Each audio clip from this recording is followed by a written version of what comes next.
Gente, o sono é importante para a manutenção da saúde, todo mundo sabe, né? À noite que fixamos aí, consolidamos memórias e quando hormônios importantes para a saúde são liberados.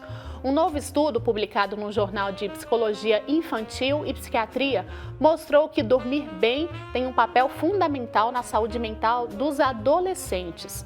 A pesquisa percebeu que os jovens que tinham depressão relataram má qualidade e quantidade de sono, enquanto aqueles com ansiedade reportaram apenas baixa qualidade de sono. A gente vai falar sobre a importância de dormir bem para os adolescentes, principalmente, com a psiquiatra Denise Spíndola, que já está aqui conosco online. Doutora, seja bem-vinda, viu? Obrigada pelo seu tempo aqui com a gente. Olá, bom dia. Obrigada pelo convite, né? Falar de saúde mental em tempo de pandemia é sempre importante. É verdade, muito importante mesmo. Doutora, um bom sono é essencial aí para a saúde da criança e do adolescente? Na verdade, para a criança, para o adolescente e para a família deles também, né? O sono ele é essencial para a gente ter as funções mentais no outro dia em equilíbrio. Então, você falou tudo. O sono ele é responsável pela formação de memória, pelo equilíbrio do humor, para a gente conseguir estar atento, ter concentração. Então, se você não dorme bem, você acaba desregulando o humor. E isso pode aumentar e tem aumentado muito os casos de ansiedade e de depressão na infância. Certo. O Wilker já está com a gente? Tá sim. Ele vai fazer agora uma pergunta para a senhora, doutora. Estou aqui, doutora. Bom dia, né? Primeiramente, queria que a senhora falasse um pouco sobre se é normal sentir muito sono na adolescência.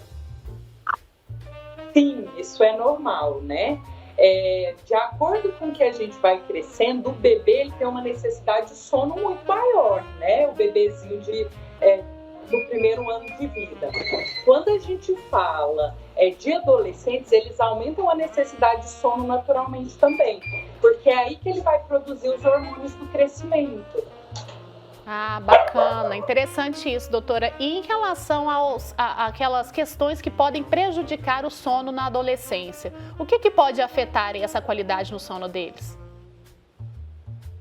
Então, hoje em dia o que a gente tem mais visto que está atrapalhando a qualidade de sono chama-se smartphone e tablet, porque acaba emitindo luz azul, isso atrapalha a produção de melatonina natural no nosso corpo e isso acaba interferindo diretamente no sono. Doutora, hoje em dia, né, os adolescentes, principalmente, estão trocando o dia pela noite. Eles passam a noite acordados ali e dormem durante o dia. Isso pode prejudicar de que maneira? Então, quando a gente vai lembrar da nossa adolescência, quando a gente estava de férias, é normal o adolescente, durante as férias, ele inverter esse padrão de sono, né? Só que aí, quando ele vai voltando às aulas normalmente, acaba reequilibrando tudo. Ele volta a acordar cedo e tem que dormir mais cedo. Quando esse padrão do sono é invertido, a qualidade do sono piora muito. Então, isso gera mais ansiedade, gera mais irritabilidade e acaba causando mais alteração de humor. Ele começa a ficar mais triste, a concentração piora, as notas pioram. Ah, entendi. Doutora, a gente escuta muito sobre o hormônio, a melatonina, né? Mas quais os outros hormônios, quais a questão orgânica aí do corpo mesmo? Como é que ela é afetada em relação a essa questão do sono? Tanto da falta do sono, né? Quanto da quantidade não ideal, até dessa questão de trocar o dia pela noite. Em que parte aí do organismo que é afetada? Então, quando a gente fala do sono, a gente produz hormônios relacionados à saciedade, por exemplo, a grelina. Então, dormir mal aumenta o apetite. A gente está falando em alteração de neurotransmissores relacionados à regulação do humor, como serotonina. A gente está falando de hormônios relacionados à atenção e à concentração, como a dopamina. E a gente está falando da produção de GH, que está relacionada ao crescimento. Então, tem vários neurotransmissores correlacionados a um sono de boa qualidade. Doutora, a senhora então mencionou, né, que a ansiedade e a depressão estão diretamente relacionadas aí à má qualidade do sono. Como identificar que eu estou tendo um sono de qualidade ruim? Eu tenho sinais ali durante o dia? Como que é? Sim, né? O principal é a sonolência diurna. Eu acordo cansada, eu acordo com sono. Isso já é um preditor que seu sono não está de boa qualidade, né? Quando o parceiro reclama muito de ronco, isso também está mostrando que você está tendo um sono de má qualidade, e a gente tem que pesquisar outras causas para insônia respiratórias, como a apneia do sono, né? Então, a atividade física também está correlacionada à melhora da qualidade do sono. Então, se você chega no final do dia, você já quer deitar 6, 7 horas da noite, né? Isso também é um preditor que você não está tendo um sono de tanta qualidade para aguentar o dia todo. Alterações de humor e ansiedade também acendem uma luz para a gente prestar mais atenção no sono também. Então quer dizer que pode acontecer, doutora, da pessoa dormir a noite inteira e mesmo assim ter um sono de má qualidade? Sim, acontece muito, né? Você tem a sensação que dormiu a noite toda, né? Você não acordou e ficou horas rolando na cama, mas você acordou com sono, com vontade de dormir mais, passa o dia todo pensando assim, nossa, tô doida para chegar em casa para cochilar. Isso aí já é um sinal de alerta para você buscar ajuda e avaliar esse sono melhor. Doutora, voltando a falar dos adolescentes, nós sabemos aí que a necessidade nossa de sono diário, de adultos, né, comuns aí, é cerca de 8 horas. Me corrige se eu estiver errada. No adolescente, essa quantidade ela pode ser aumentada? Em quanto mais ou menos de horas que um adolescente, uma criança ali no início da adolescência, ela deve, né, ela tem a necessidade de ter para estar aí com os hormônios todos em dia? Então, quando a gente fala de adulto, a gente está falando da média de 8 horas. É importante a gente frisar que isso é muito individual. Tem gente que dorme 6 horas e é o suficiente, inclusive morro de inveja. Mas tem pessoas que são grandes dormidores e que precisam de uma quantidadezinha um pouquinho maior, né? Então, essa variação vai de 6 a 8 horas. Menos de 6 horas por dia, por mais que a pessoa não se sinta cansada, isso pode aumentar até a chance de infarto e doenças do coração. Então, dormir muito pouco, 3, 4 horas por noite, aumenta risco cardiovascular. Quando a gente fala no adolescente, ele aumenta a média de 12 a 14 horas de sono.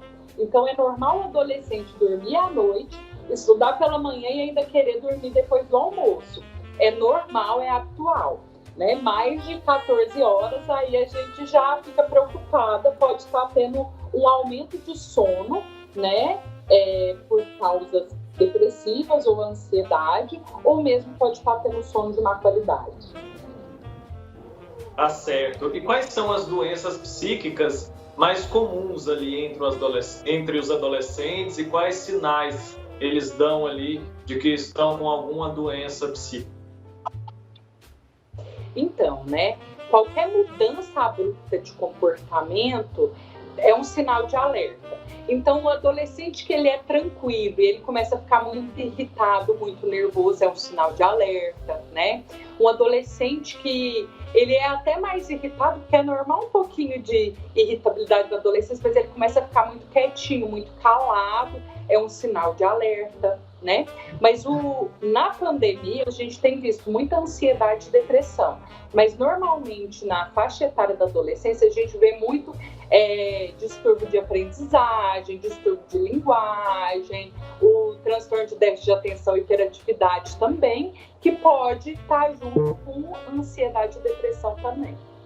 Certo. Fala um pouquinho pra gente sobre os limites aí do uso de telas, né? A senhora mencionou aí que tem atrapalhado muito, né, a questão do sono de crianças e adolescentes. Qual seria um limite aí diário para esse uso e principalmente antes do sono, né, do início do sono?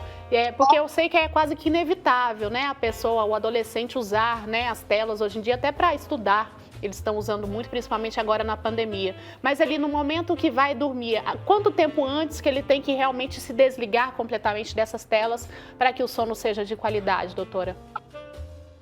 Isso serve tanto para os adolescentes quanto para os adultos, né? O limite que a gente coloca aceitável é desligar das telas e dos celulares cerca de 2 horas antes de deitar. Então, porque acaba causando prejuízo, né? Muita gente dorme com o celular embaixo do travesseiro, acorda de madrugada, já pega o celular e isso vai fazendo com que a cascata da insônia vá só piorando. Desde o início da pandemia, a Sociedade Brasileira de Pediatria até emitiu um manual sobre o uso de smartphone, de telas, né, na infância. Quando a gente fala de primeira infância até 7 anos, o recomendado é até 1 hora por dia, extra atividades escolares. Quando a gente fala de 7 aos 13 anos, a gente fala de 2 horas. E quando a gente fala de acima de 13, a gente está falando de no máximo 3 horas, que valeria para a gente adulto também. Doutor, em casos mais graves, é recomendado que os pais levem esses adolescentes para um tratamento médico? E como que é feito esse tratamento? Então, né, quando a família começa a perceber essa alteração de comportamento, a alteração do sono importante, ver o adolescente acordando à noite, assaltando a geladeira, né, isso aí deve procurar uma ajuda. A ajuda pode se iniciar pela busca tanto do psicólogo quanto do psiquiatra especialista na infância e adolescência, né? Nem sempre vai ter que se fazer o uso de medicação, muitas vezes ajustes na rotina já vão ajudar a equilibrar isso, né? Eu acho que o que os pais sentem mais medo é de ir num profissional do adolescente ou da criança sair de lá com uma receita médica, então nem sempre isso é necessário, né? Mas quando for necessário, isso tem que ser feito com cuidado, com dosagens pequenas, né? Ser feito em exames acessórios para auxiliar no tratamento e no diagnóstico. Maravilha. Wilker, você tem mais alguma dúvida por aí sobre o assunto? Doutora, é comum, né? Eu sempre fui muito bom, né? Sempre tive um sono bom, fui bom para dormir. Mas recentemente eu vi que isso tem mudado um pouco. Até recentemente precisei tomar uns remédios ali naturais mesmo, mas para melhorar um pouco a qualidade do sono. Será que isso é por causa da pandemia? O que pode estar provocando isso? Isso está sendo mais comum entre os adolescentes? Né? Acaba que a pandemia mexeu muito com a nossa rotina, com o nosso dia a dia, né? As academias foram fechadas, algumas pessoas conseguiram malhar em casa, outras foram para parques, alguns pararam de malhar. Essa falta do exercício físico está diretamente ligada ao sono, né? A gente não consegue mais viajar, a gente está mais restrito em casa, as atividades de lazer estão mais restritas. Isso tudo interfere também no nosso comportamento, na nossa rotina e acabam levando a insônia também, né? Então, tentar sair de casa com hábitos saudáveis, mas que, claro, a pandemia ainda é uma realidade, a gente tem que tomar todos os cuidados, mas a gente sair com esses cuidados um pouco de casa, fazer atividade ao ar livre é importante para a gente voltar a equilibrar o sono. Legal, então, doutora, quero te agradecer muito, viu, pela participação aqui, muito esclarecedora a sua entrevista, acho que ajudou muita gente que está em casa, né, tanto quem tem criança e adolescente em casa, quanto a nós mesmos, adultos, todos estamos sofrendo, né, com essa questão do sono. Muito obrigada, doutora. Obrigada pelo convite, eu estou à disposição quando vocês precisarem falar sobre saúde mental, a nossa meta é alertar a população para a gente poder viver com mais qualidade, né? Com certeza, a gente agradece muito, te chamaremos sim na próxima oportunidade, viu? Um grande abraço, até lá.